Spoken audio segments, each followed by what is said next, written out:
इकडे मार्केट आहे. तर नमस्कार मित्रांनो, मी घरातून निघालो आणि बघा इथे ट्रॅफिक लागली. इकडनं गाडी आली, तिकडनं गाडी आली, मध्येच अडकलो मी. आणि ते साईडला होता होता शेवटी थोडीशी गॅप भेटली आणि त्या गॅपमधून मी गाडी बाहेर काढली आणि निघालो पुढच्या प्रवासाला.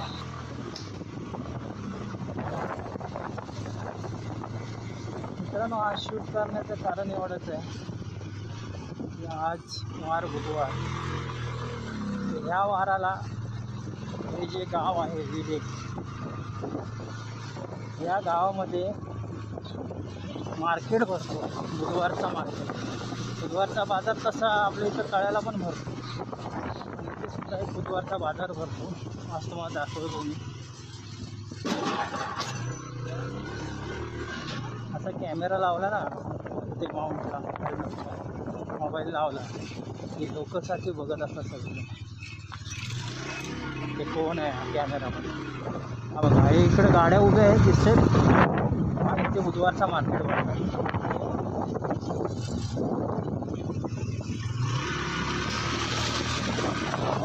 आता गर्दी कमी आहे कारण ऊन आहे भरपूर, त्यामुळं हा इकडे मार्केट आहे.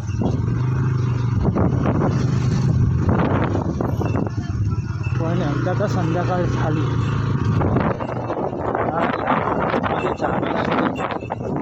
उभा राहण्याकरता पण.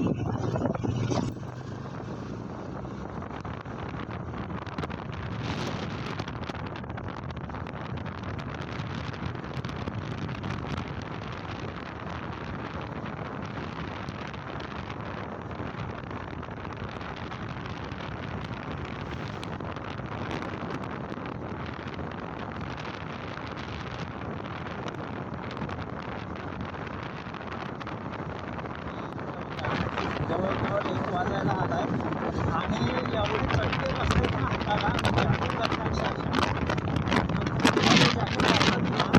तो जॅकेट मी अक्षरशः अंगावर चढवला आहे. एवढे चटके मारले कोणाचे तुम्हाला खरंच सांगू का. तो एरिया पुढे खूप गरमी असते. तुम्ही पाहिला असेल की या ठिकाणचा जो एरिया आहे ते जास्त ऊन असतं. इकडे जास्त ऊन असतो, पावसाळ्यात जास्त पाऊस सुद्धा असतो.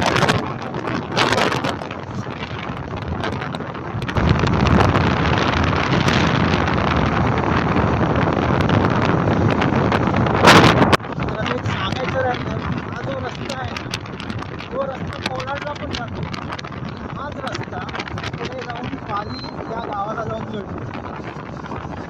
जवळजवळ विले ते पाली हा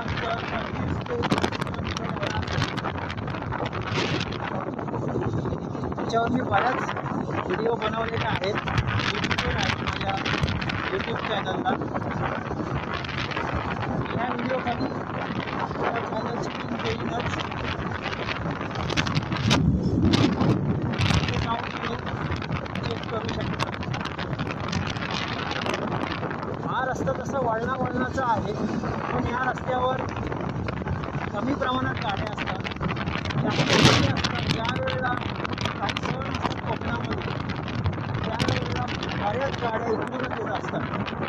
कारण खोपोलीवरून डायरेक्ट पालीवरून विले हा रस्ता आणि विलेवरून मानगाव असं रोड घेऊन येत असतात.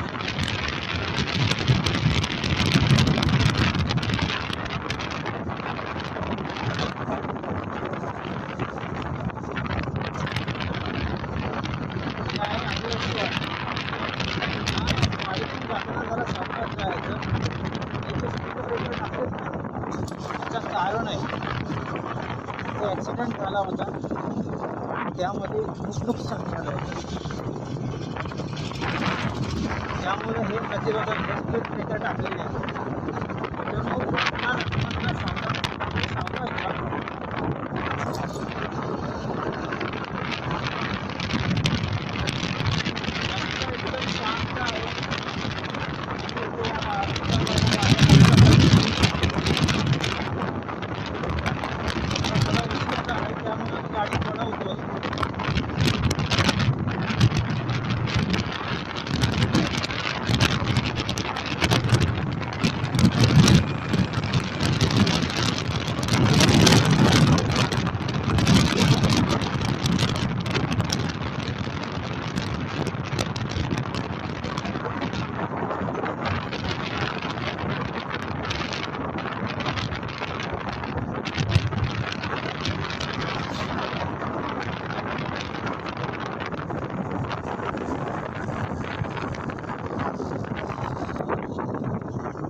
आपण पोहोचलो मित्रांनो. लाल बघा येणारी लोक, रात्रीला येणारी लोक तिथे थांबत असतात. आता पोहोचलो इकडे नसल्याने इथे राफ्टिंग होते. आजचा मिनी ब्लॉग आपण इथेच संपूया आणि पुन्हा भेटू.